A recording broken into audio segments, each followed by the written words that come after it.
Hi, it's Lauren Smith here, producer of The Brendan O'Neill Show. Before we get into this week's episode with the brilliant Batya Ungar-Sargon, I want to tell you all a bit about our sponsor, the Monk Debates. If you're listening to this podcast, you're probably interested in hearing leading thinkers discuss the big ideas of our time.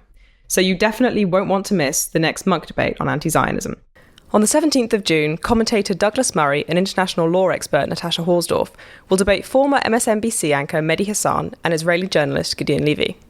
They'll be discussing where we can draw the line between anti-Zionism and anti-Semitism, or if there's a line at all. The debate will take place in person in downtown Toronto, Canada, but supporters of the Monk Debates can watch the live stream for free. You can become a supporter for just $9.99 Canadian dollars a month. That's just under £6 for our UK listeners. And as a supporter, you'll get early access to tickets and priority seating for events like the upcoming anti-Zionism debate, plus complimentary live streaming of the event if you can't make it in person. Supporters can also watch 15 years worth of past debates, dialogues and podcasts from the Monk Debates archives. And for a limited time only, Monk Debates are offering a 10% discount on supporter membership for listeners to this podcast. Just use the code SPIKED10 at checkout to get 10% off. That's SPIKED10 at checkout for 10% off. So to find out more and to claim your supporter discount, go to monkdebates.com. That's MUNK debates.com. And don't forget to use the code SPIKED10 to get 10% off. That's SPIKED10 at checkout at monkdebates.com. And now, on with the show. Hello, welcome back to the Brendan O'Neill Show with me, Brendan O'Neill, and my special guest this week, Batya Ungar-Sargon. Batya, welcome back to the show. Thank you so much for having me. It's really a pleasure to be here with you and also an honor. You're one of the bright lights shining over the Jewish community these days. And I just can't ever come on the show without thanking you so much for being a beacon of light and truth in a dark world. Well, thank you for saying that. And as you know, I feel the same about you in relation to everything you write. And especially in relation to what you write about class. Whenever you write about class or speak about class, which you do a lot, it's like a eureka moment. I really understand what's going on in the world when I read it through your discussions of the class issue in the United States in particular. So that brings us on to one of the reasons we're talking today, which is your new book, which is called Second Class: How the Elites Betrayed America's Working Men and Women. There is so much in this book. It is a riveting read. It's journalistic, it's analytical, it's passionate. There is a huge amount of information and views, and it gives a really wonderful insight, I think, into what's going on in America. So there's a lot I want to ask you about it, but the first question I want to ask you is just about class in America, because the view we have around the world, and I know this is a view that America sometimes has of itself, is that it's a classless society. It's risen above the issue of class that, you know, people like us in Britain are crazily obsessed with. America is a kind of classless society. That's not true, is it? And that's part of the reason you've written this book, to kind of set the record straight. Yeah, it's really tragic what's happened in America, because we still like to see ourselves as a classless society that has left behind, you know, the burden of aristocracy and royalty and so forth. Part of how we left that behind was by believing that a society should have some kind of meritocratic drive behind it, that a person's talents should be able to raise them up as high as possible, as high as anyone could go. But what's happened is that meritocracy has calcified into effectively an oligarchy of credentialism, to where certain kinds of talents, like being able to sit and study for a very long time for a test and regurgitate answers that you think a teacher wants to hear, very much guarantee you a successful life in America. And other talents that society actually, ironically, needs much more, like having patience with the elderly, or being able to sit, you know, for 12 hours in a truck, you know, these sorts of skills that are incredibly important to a functioning society, we have decided are worthless, and the people who do them are nothing and deserve, you know, competition to the tunes of millions and millions and millions of illegal immigrants flooding the marketplace in their industries, the downgrading of status that's associated with the new kind of rise of the knowledge industry, and all sorts of other policies that were very intentionally put in place to create this kind of oligarchy, this top 20% that now controls over 50% of the GDP, while, doing jobs that simply are not as central to our survival. And I find that to be horrifying and disgusting. And because not only did the people in these elites, the sort of so-called expert class, the chattering class, the political class, create an economy that effectively was an upward transfer of wealth from the middle class to them. But at the same time, to mask this, they developed unbelievable contempt for people who work with their hands for a living.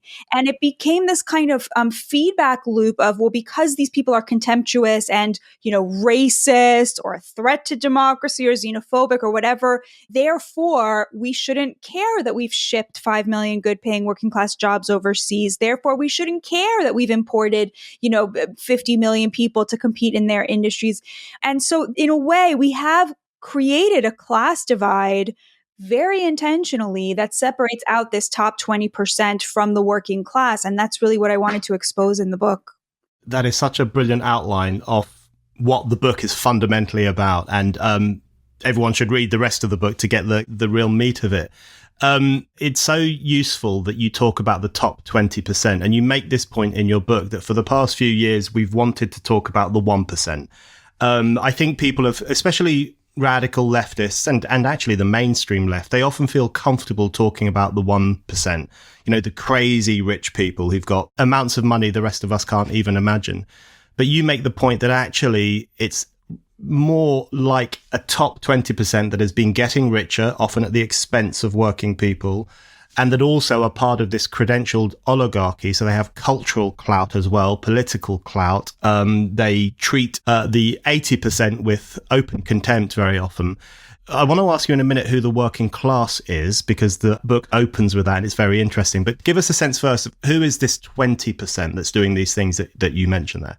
Yeah, it's so funny because you're right. The left, even the mainstream Democrats, they love to rail against the billionaires. But if you look at the 1970s, which are important because 1971 was the high watermark for working class wages. And at that time, the largest share of the GDP was in the middle class, was in the middle of the income distribution in 1971. If you look at today, the largest share of the GDP, over 50%, is controlled by this top 20%.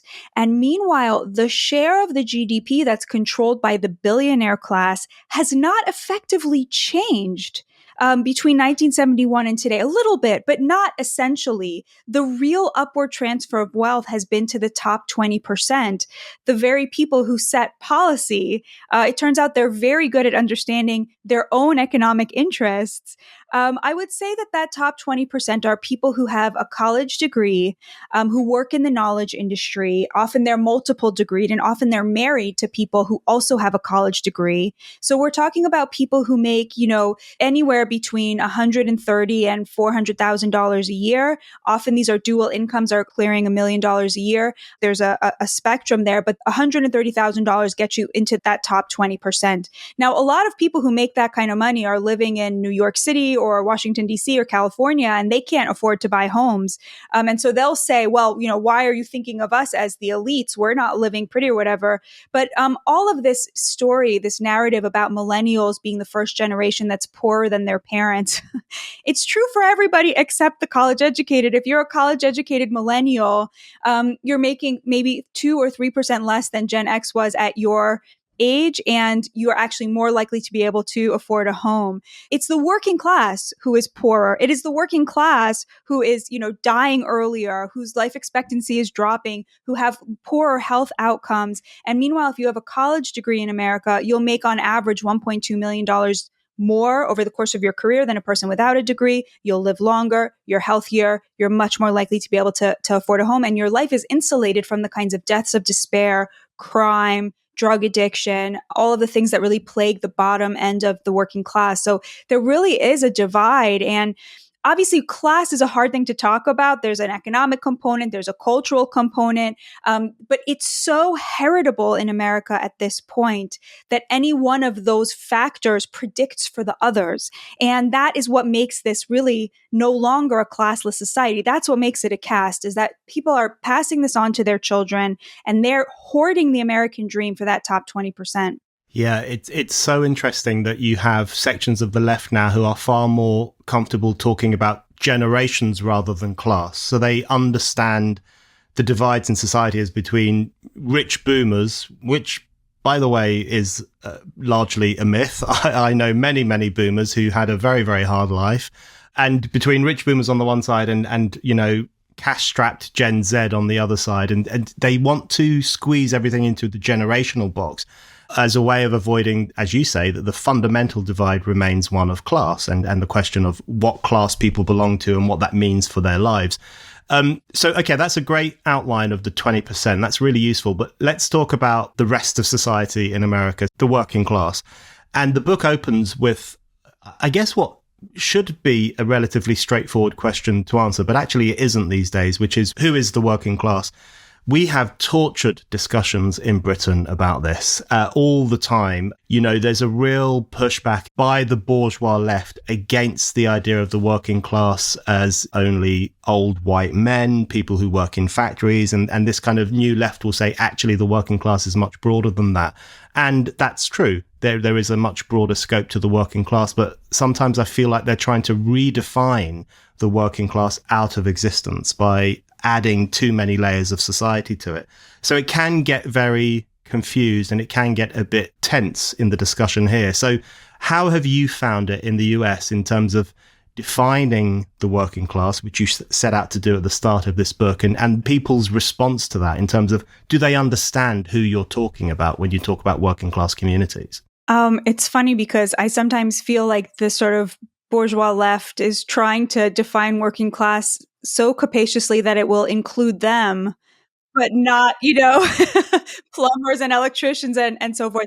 It's a very hard thing to define for many reasons. There are working class Americans who work in traditionally working class jobs that it would be very difficult not to think of them as working class, but who are solidly middle class or even, doing very well. A contractor, right, who starts off in construction, building sheetrock or whatever, at some point they'll probably be making, if they're doing very well, more than you and I do. And I didn't want to include people like that in my definition because I am talking about a plight here. I'm talking about a kind of the downward mobility and the degradation of something that it is essential for a democracy to have a strong middle class. And we have made that extremely precarious. So this isn't sort of you should, feel sorry for these people and care about them. No, I mean, if you care about the strength of your democracy, you should care about working class people being able to achieve the American dream, to have a kind of stable middle class life. It's very tricky because, like I said, there's like cultural things, right? Like obviously there's a lot of working class people who are liberal and Democrats who live in cities who don't fit that sort of, burly, masculine factory worker, right? There's a lot of, people in hospitality jobs and service industry jobs and pink jobs. So it's extremely diverse. The working class, it's diverse racially and ethnically. It's, men and women equally represented. At the same time, I do have to say, I do think that there has been a kind of cultural, spiritual, psychological downgrading of that stereotype of the working class man. There is this kind of war on masculinity. It's been deemed toxic. The idea of brawn and physicality and machismo and providing for a family, providership, all of this has been downgraded along with the economic downgrading of the working class. And that is bad. I mean, it's terrible for a society. And we're seeing that, we're seeing what it's done to young men. Now women can't find partners. I mean, it's awful. So definitely that kind of stereotype does still exist, but it's become an object of contempt culturally and socially. And that is a big part of this story. But of course, there's also a lot of women who are working class.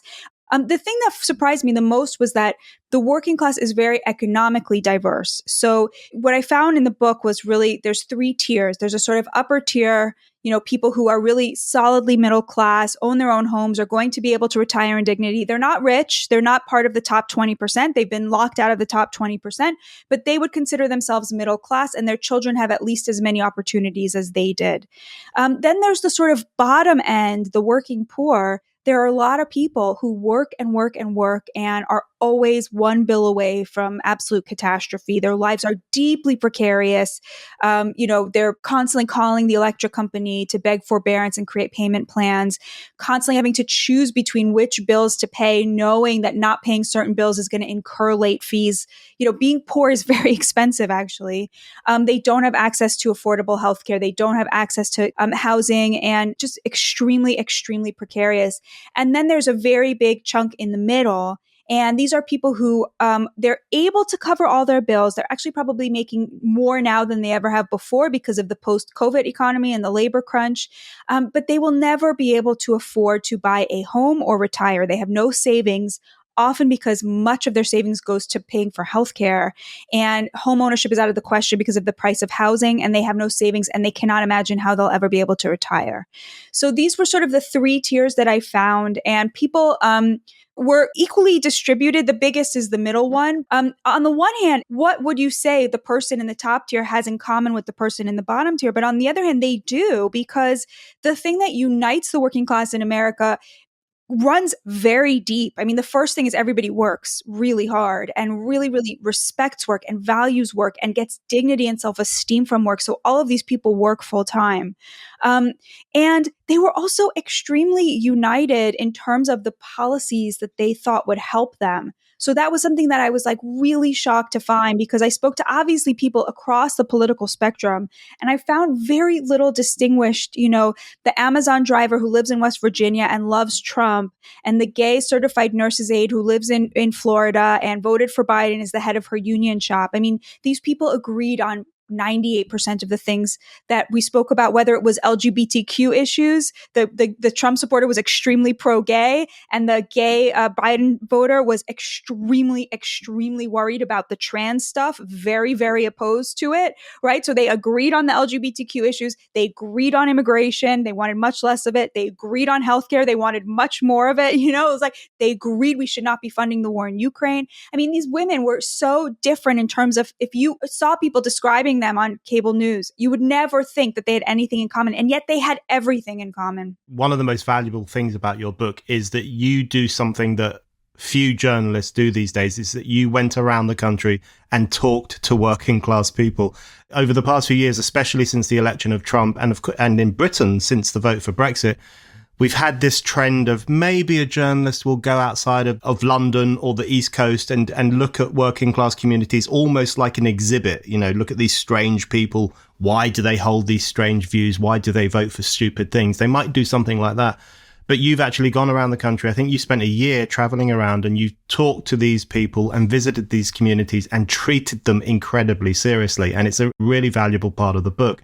And I did want to ask you, in fact, about the commonalities that you found. You've just touched on some of them there. And it's so striking. It really comes through in the book that the working class is diverse, of course, but on some issues, there is a real solid link between the way that people think. Two examples leapt out at me. One was the crisis of house building. And you found that lots of the working class people you spoke to really didn't have much truck with NIMBYism and the idea of, not building houses because it might interfere in the comfort of richer communities. So the house building question I thought was really striking, and also the immigration question, which you've just mentioned, and the border and the lack of control at the border and what that means for working class communities in particular. So could you talk a little bit about those two? Because I think they're quite important, because they touch on, firstly, where are working class people going to live? Where are their children going to live in the future?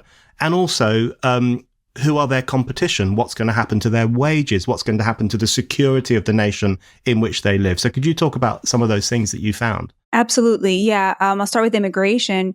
It's so amazing, because if you are one of these elites in the top 20%, you are the consumer of low wage labor. And so it is very much in their economic interest to have an open border. People are always saying, why doesn't Biden just control the border? It's so easy. President Trump did it in 3 executive actions.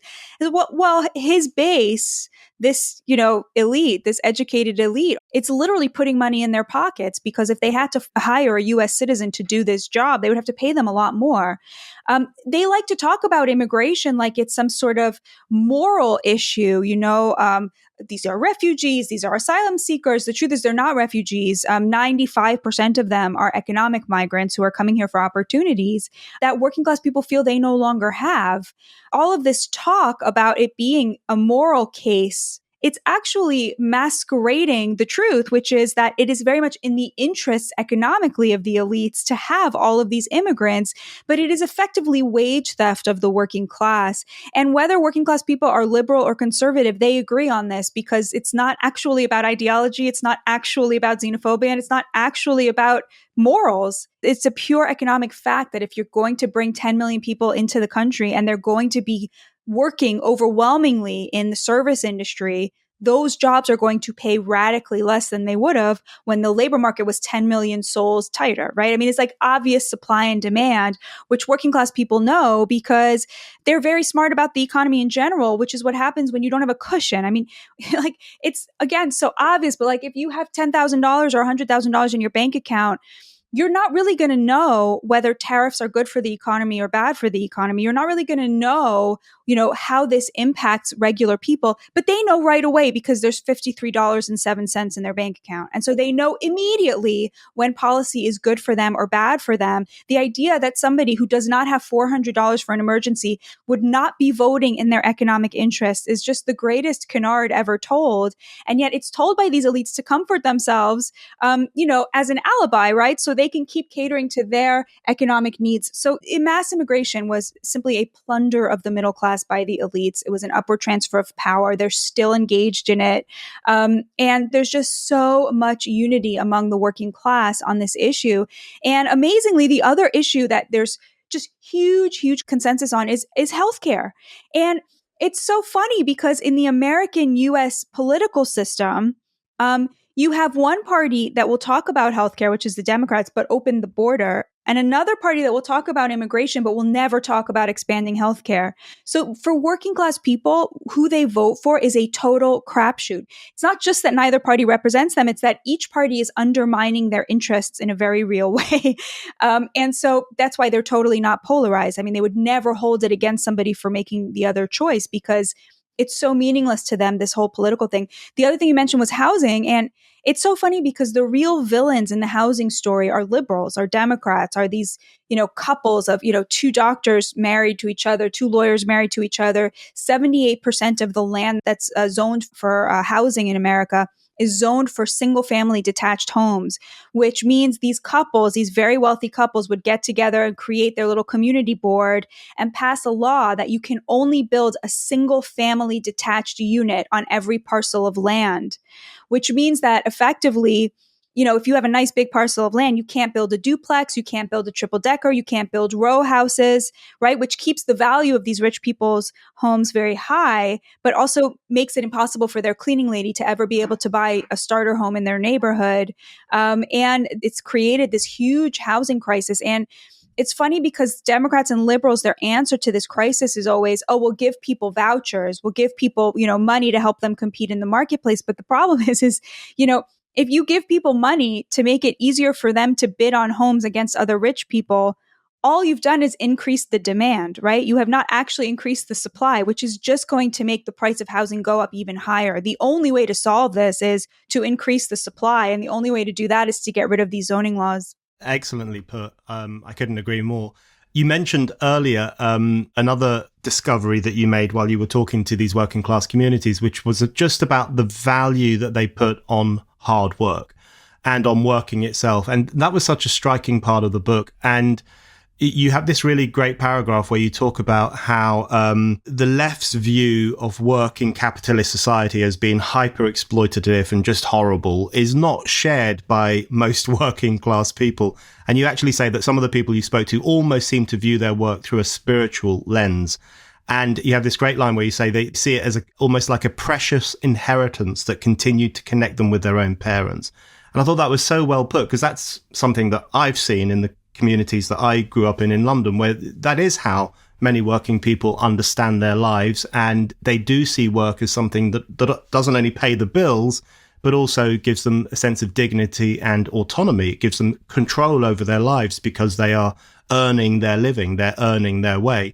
And that clashes so much against the contemporary left view, which presents itself as Marxist, but I'm not sure it is Marxist in any real meaningful way, because the contemporary left view is much more about, just liberating people from work and putting them out to pasture, giving them universal basic income so that they can just stay at home and play computer games and smoke dope. Just don't do anything, give them $1,000 a month and they'll be fine. But that's not something that's going to wash with working class communities, is it? Because they want to work and they see work as something that bestows meaning on their lives. Yeah, absolutely. You really hit the nail on the head. It's about autonomy and self-determination and, having control over your life. This is so totally lost on the left today, who think, oh, everyone just wants to be, like you said, put out to pasture where they can become, like podcasters or what have you, right? Like, because that's like the dream for them, right? Is that they wouldn't have to do their day job creating like social media content.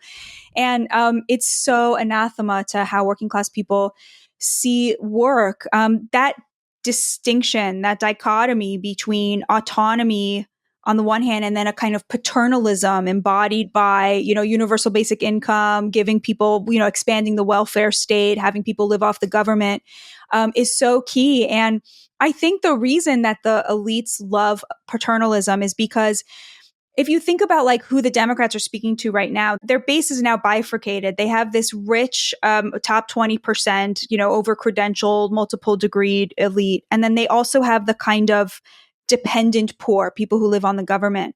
And both of those populations, the government's done very well by them, right? I mean, the poor who live off the government, right, who live off, welfare, right, they obviously have no problem with paternalism.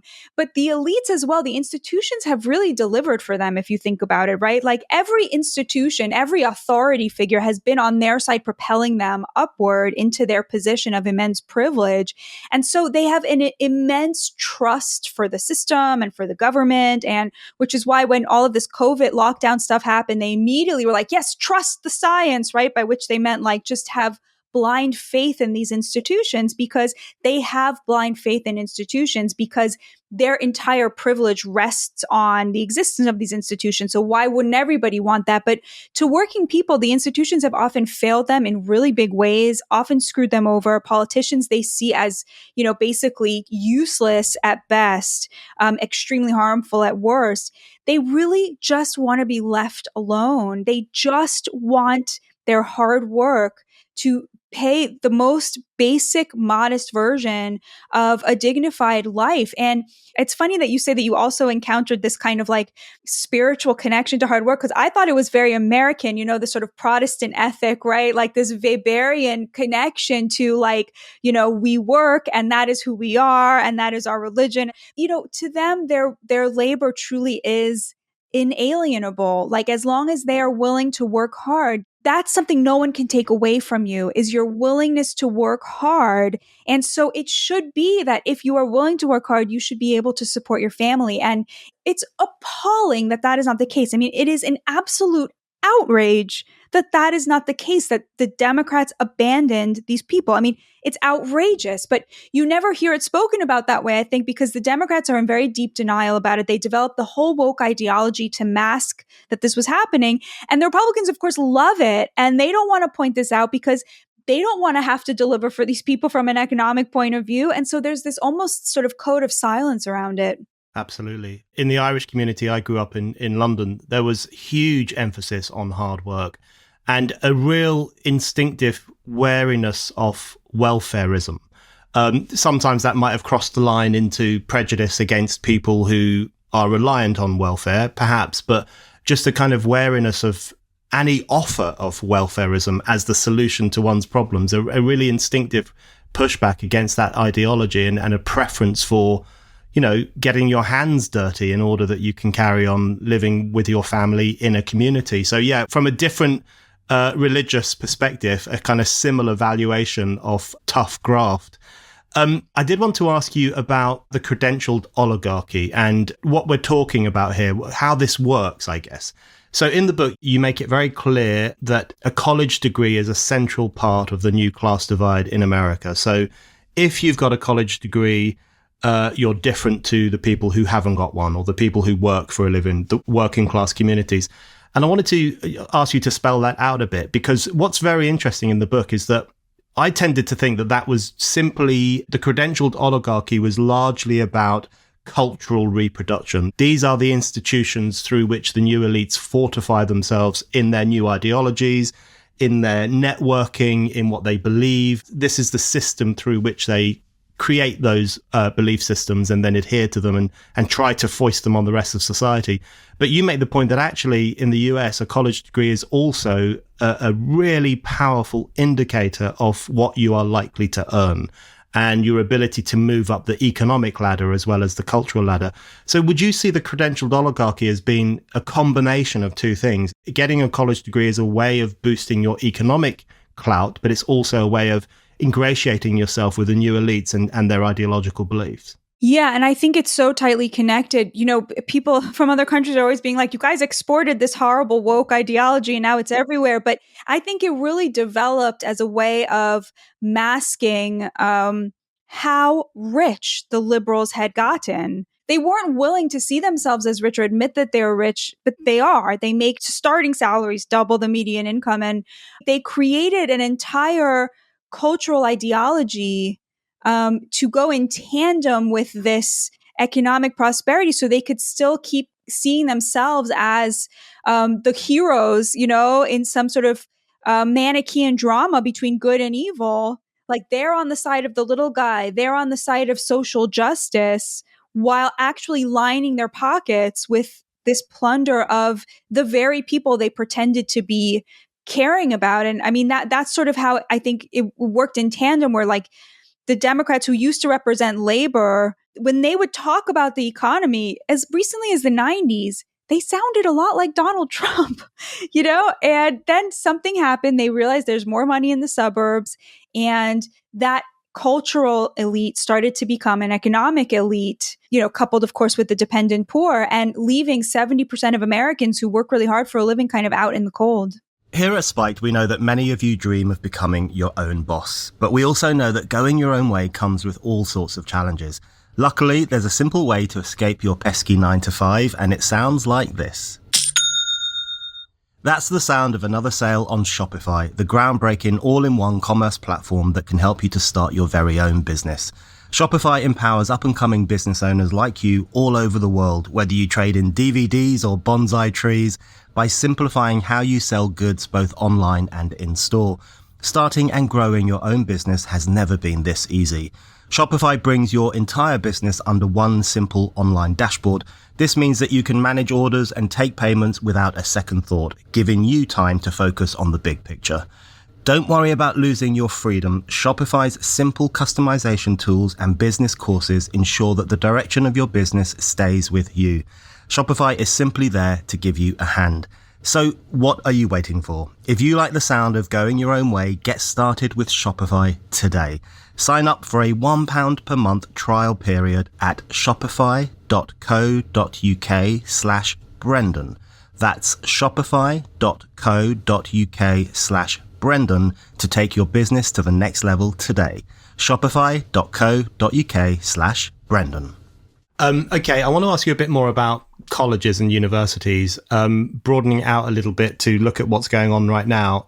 One of the things you found when you were talking to working class communities is that a lot of them are interested in trade schools, apprenticeships, creating systems through which working class kids can learn a trade. That's what used to happen, and it still does happen to a certain extent. But they see great value in trade schools, in kids being able to go to a school in order to learn a profession, in order to learn a trade. And I guess they see that as preferable to a kid going off to university. I mean, I increasingly do myself. I often get young people asking me, should I go to university? And my temptation is to say, no, don't. You'll be brainwashed. You'll come out less curious than you were when you went in. How do you see the key problems on college campuses now? I can't help thinking about what we've seen over the past few weeks at Columbia, at UCLA, also at UCL and Warwick here in Britain, where we've seen these Gaza camps, we've seen flaring tensions, we've seen actual outright bigotry sometimes. And do you think that has opened some people's eyes to some of the problems that are taking place on campus in terms of the woke ideology and the dark avenues that it seems to be going down? I really hope so. I mean, what I keep saying, looking at these Gaza encampments is like, it will be very sad if the lesson that's learned here is like that they forgot to put Jews in the DEI hierarchy in the right place. No, the problem is there's a DEI hierarchy. It'll be a tragedy if people come away from this thinking that Jewish students need more protections rather than understanding that like the outrage here is that those, I call them, probably unwisely, the know nothing they thems, like these know nothing they thems are going to be able to achieve the American dream. And the 80% of Americans who are hardworking, working class people who would never allow anti-Semitism to spread in this country are struggling. I mean, that is the real outrage here, is not, that a bunch of people on a college campus are disgusting and have no values, It's that like that kind of zombified look that those students get when they join these protests, that is the look of a person who's going to be able to afford to buy a home. It's so disgusting and unacceptable and horrible. And I really do hope that people are sort of hearing me when I say that, because a lot of people are sort of like, oh, we didn't realize that like they hated Jews on the left. It's like, well, yeah, they do hate Jews on the left, but that's a symptom. That's not the problem. The problem is that, like you said, they're being taught to be incurious. They're being brainwashed. They're being taught this woke ideology. They don't believe that there's a difference between right and wrong. They only believe that there's a difference between oppressor and oppressed. And like, it's so awful. I mean, it's just, they're all going to grow out of it. Most of them are going to grow out of it. But some of them are not. Some of them are going to go into journalism and are going to go into politics, and they're going to bring it with them. I don't really think it's like as dangerous as people think. I think the class divide is the real danger and the real problem. That's the thing that is bothering me about this the most, is the very people who are going to save this country from looking like those college campuses are the ones who are struggling. And I also struggle with what to tell students or people when they ask me, should people go to college? Because on the one hand, I agree with you. I think the number one thing that colleges export is contempt for hardworking people. It's like they really believe that citizenship should depend on whether you have a credential or not and whether you agree with them or not. But on the other hand, because of the way the economy is set up, because all of the gains of the GDP go to the college educated, it's very hard to counsel people not to do that. In this moment in time, it's very hard to know what to say. The thing I get asked a lot is, well, you're saying having a college degree is totally correlated with all these benefits, is massive economic benefit, health benefits, all of this stuff. Then why shouldn't everybody just go to college? Why wasn't Barack Obama and Bill Clinton correct to say, oh, everybody's going to go to college and learn how to code and learn all these knowledge industry skills? And the answer to that is twofold. I mean, it's both wrong from the perspective of the economy, and it's wrong from the perspective of people. So the economy itself simply cannot sustain any more college graduates. In fact, in America, we are overproducing them already by a factor of 100%. So 50% of college grads are working jobs that do not require any skills they learned in college. We're already overproducing it by way too much, right? 30% of the population has a college degree. It should be 15% when we're thinking about what the economy needs. We already have enough accountants and lawyers and gender study podcasters and what have you. We have a huge dearth of skilled trades folks, a huge dearth of people who know how to work with their hands and produce things. And we're giving $200 billion a year to create the gender studies podcasters and just $1 billion to vocational training. It's insane. It's just so stupid. So the economy itself simply cannot sustain any more college grads, but also like, people don't want to go to college. That's not where their strengths lie. And we're very lucky that there are people who want to do other kinds of jobs, because we are always going to need truck drivers. We are always going to need people to turn old people over 2 and 3 times in the night so they don't get bed sores. We're always going to need people to clean toilets and to clean homes and to pick crops. The manufacturing jobs, they didn't go the way of the horse and buggy. They went to China. Cars are still being made. Like, it's just so wrong to think that our economy has somehow moved on from service industry jobs or manufacturing. all of that labor is still being done. It's just being done for pennies, for peanuts, for garbage, because we signal to the people who do them that you don't matter. That is the problem. It's that they don't pay a living wage. It's not that the work itself is somehow undignified.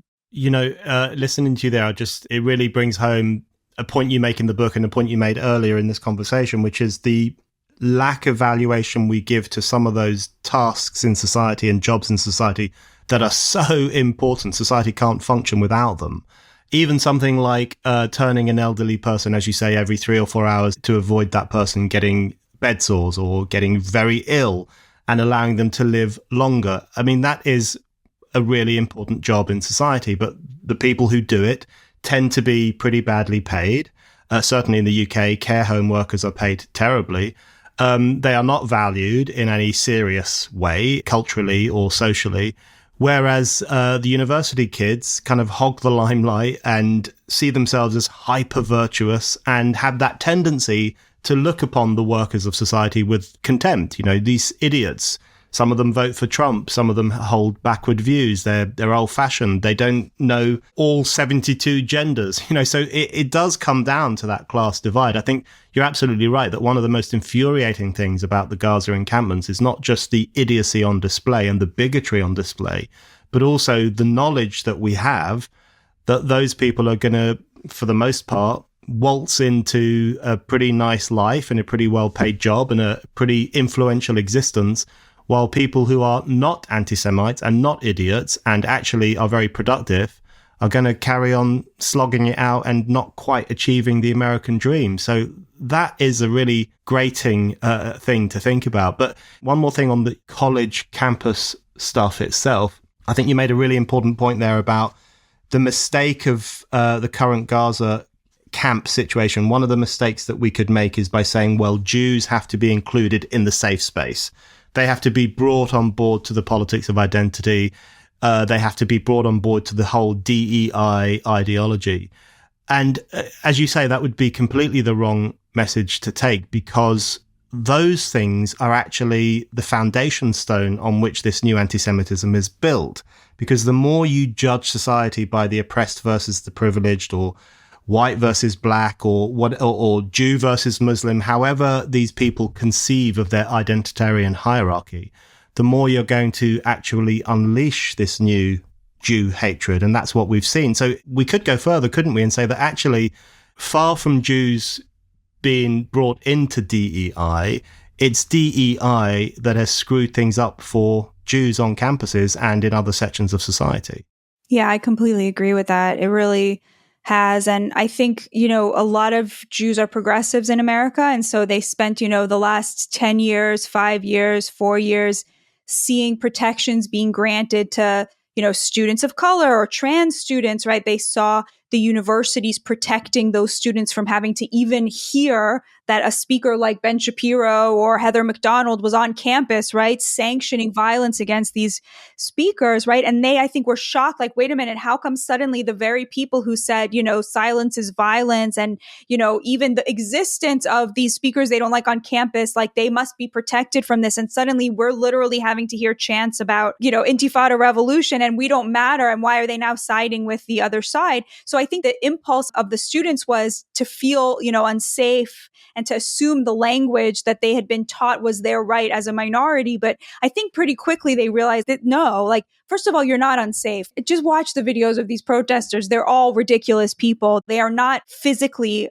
a threat to anybody. I will say there is something very intimidating about them in that zombie look. I remember when I was protested a few years ago, you try to talk to them like a human and they are zombified. And, if you've seen any zombie movies, it can be very intimidating. Like, there's something bone chilling about that zombified hatred, and anti-Semitism and racism in the name of some higher ideal. But that doesn't mean you're unsafe, right? And I think these Jewish students are going to be able to sue these universities. I think they're going to make a lot of money because they were discriminated against by the administration. protections.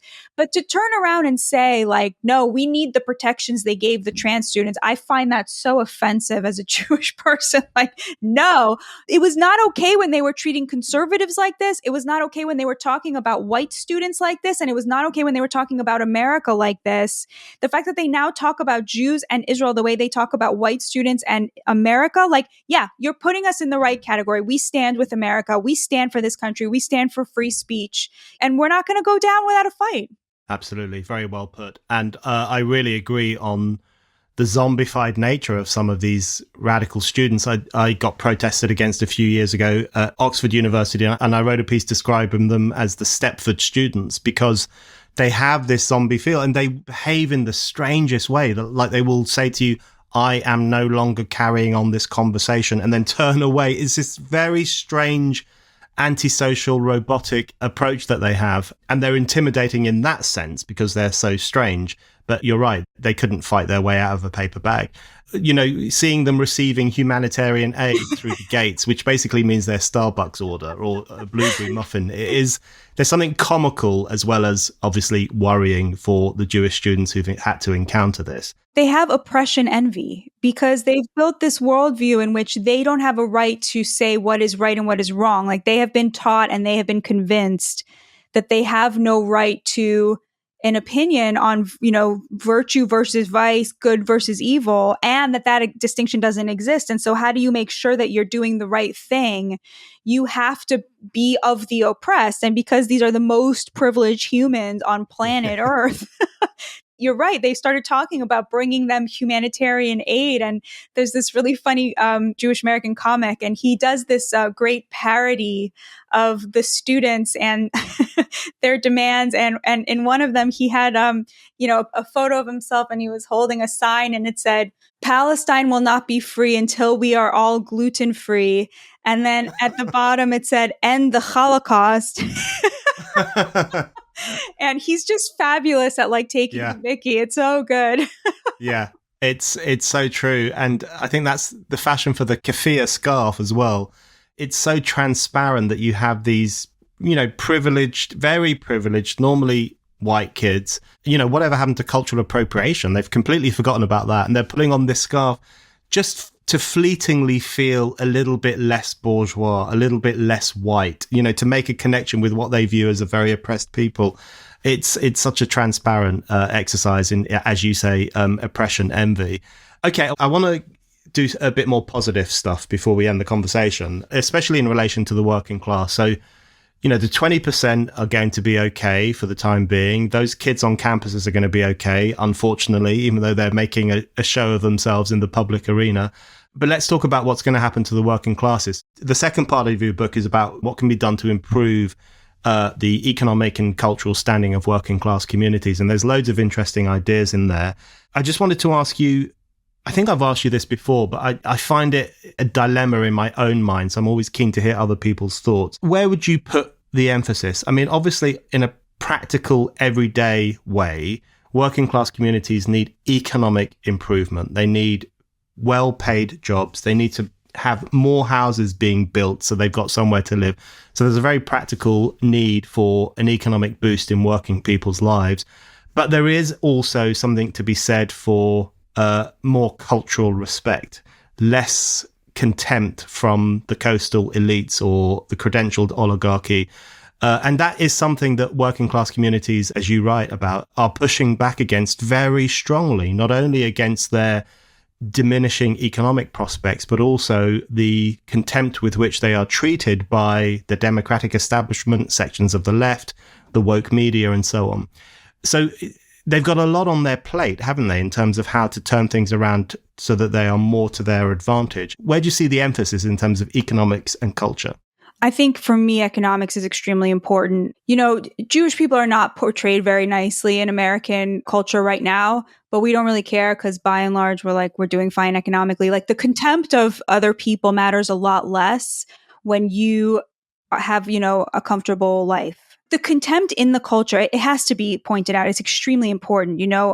When the restaurant you can afford to go out to, when you have a nice special occasion that you can save up for to take your kids to a nice dinner, when that is treated like a punchline in every TV show and every movie. That's horrible. That is just horrible. It's just disgusting. And this shift happened in our culture as the writers' rooms in Hollywood went from being peopled with like working class people to being only like Harvard graduates. The TV shows that used to be about cops then became TV shows about, FBI agents, right? The difference being because they have a college degree, right? Like they started to write, culture and produce culture that was only about them. And then, of course, the woke movement just destroyed all the culture, all became girl bossified, and now it's all just terrible garbage. And I think that's great. People are tuning out and nobody's going to see these movies, and that's also really good.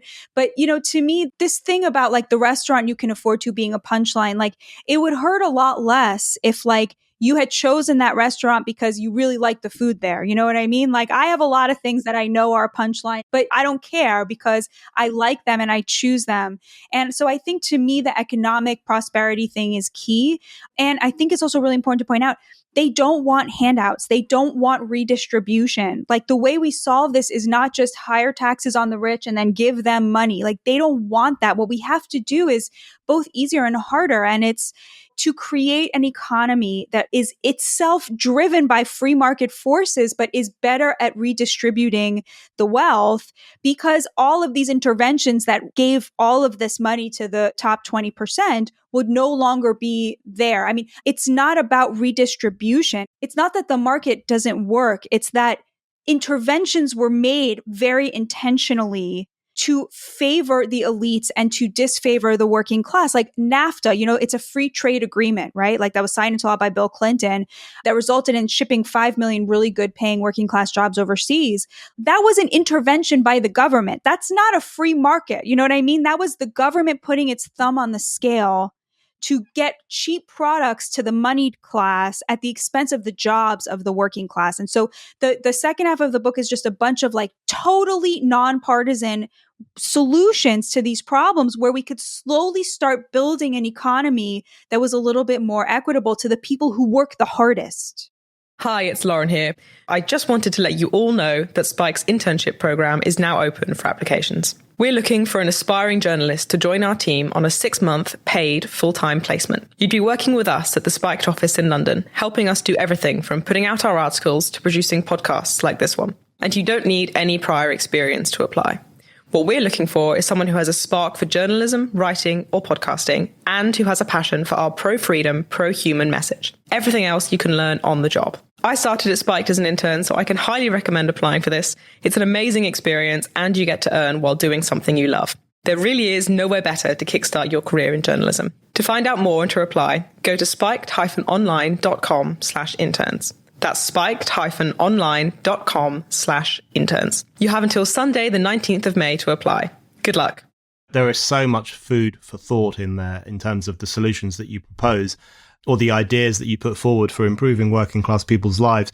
And one of the points you make in the book is that actually often the economic precarity of working class communities works in tandem with some of these cultural trends, so that, they are not unrelated, of course, and they can compound each other.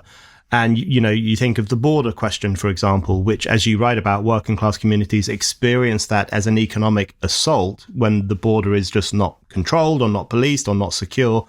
But there's also a cultural crusade element to this as well, because what you will have is the influential sections of society saying being post-borders is a virtuous thing. And if you are not post-borders, you're probably a bigot, you're probably a xenophobe. So the two things go hand in hand. And, you think of climate change as well, and climate change alarmism, to be more precise, which on the one hand is experienced by working class communities as an economic threat because it threatens to wind down certain industries, certain forms of manufacturing. Maybe fracking could be in trouble at some point if people were to get their way, like in the UK, where we've basically banned fracking in the name of saving the planet. So it's an economic problem, climate change alarmism, but it also has that kind of zealous cultural attack as well, coming from the coastal elites, looking down their noses at people who fail to recycle or who drive old trucks and pollute the environment or have too many cows on their farm and that's creating too much methane. So often they go hand in hand, don't they? The undermining of working people's economic security and also the undermining of their cultural security. Yeah, definitely. I think, toxic masculinity is a great example of how those really go together, sort of criminalizing the most normal mating habits in a society that have existed for millennia. And as a result, more children are born out of wedlock. They are downwardly mobile. There's no longer a stable family, which again is an upward transfer of wealth to the elites because the working class struggles and cannot get a solid foothold and cannot compete with them for goods and services and homes because of all of this strife and downward mobility. So I totally agree with you that so much of the sort of cultural, vanity morals of the elites, in a way, go very hand in hand with the downward mobility economically of the working class. This stuff about gender and the LGBTQ stuff, the trans agenda. If you think about, for example, sports as being one of the avenues of upward mobility for working class kids, right? And suddenly all young girls are having to compete against biological males. Although very interestingly, it seems to me in America, I haven't seen anyone else point this out, but they do seem to only be coming for like the white girl sports. I think they know better than to try to come for the sports of Black Americans because they are really not on board with this. I mean, across the board, I think something like 70% of Black Americans do not believe it is possible to be born the wrong gender. And so the intersectional coalition is falling apart. That's sort of happening very obviously. And I think that in and of itself is going to have a very positive cultural impact because you do see, very religious Muslims, as you wrote about for us at Newsweek, and Black Americans and more conservative Christians coming together around the LGBTQ issue and protecting children, protecting parents' rights. We're a generation away from a lot of these people being solid Republican voters, which again, if they felt less acutely the economic problems, they would have a little bit more choice there. Listening to you talk about the kind of cultural assault on masculinity, on tough working class men who are the kind of real bugbear of these new elites. It brought to mind something Camille Paglia once said, which is that, you have these fashionable feminists who think society can do without men.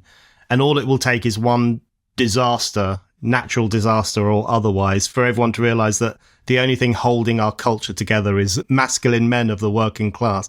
She made this really solid point that, people are blissfully unaware of the essential role that those kinds of people play in holding society together and keeping society secure. It's so important to keep reminding people of that.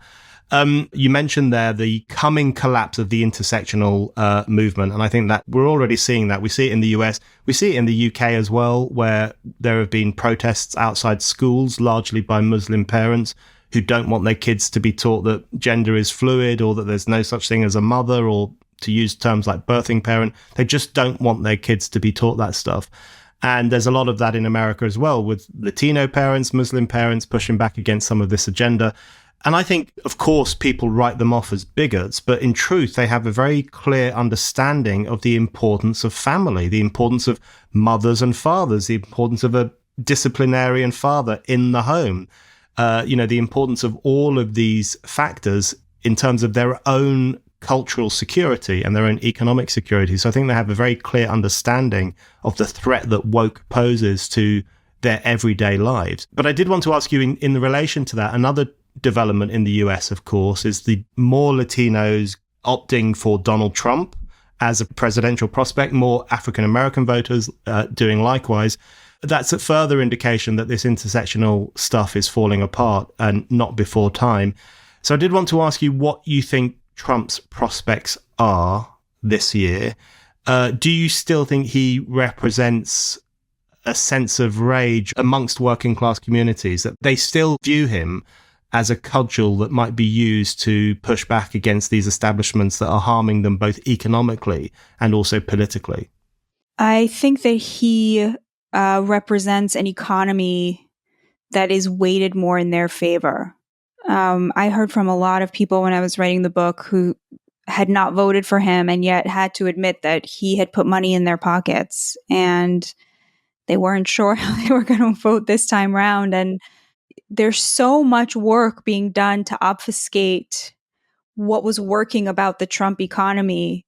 The left is always talking about his one signature achievement was a tax cut for the rich. there was the lowest immigration in decades. Like, is that not an achievement? No, because to them, it's not an achievement. He turned the ship around on trade. He took on both parties and said, we're not having free trade with China anymore. We're going to have a trade war, And you can get leftists to admit that in private, that when Trump took office, the consensus was to have free trade, to give China the leg up, to have, basically effectively, as free trade as possible. And that Trump literally has made that impossible for the foreseeable future. In fact, Biden himself carried on much of what Trump did on trade, which is why I sometimes like to call Trump the most left-wing president we've ever had, because all the most left-wing stuff Biden's done has sort of been to not get rid of the tariffs that Trump imposed and getting rid of NAFTA and all of this stuff. So he really worked assiduously to create an economy that tried to restore a little bit more balance.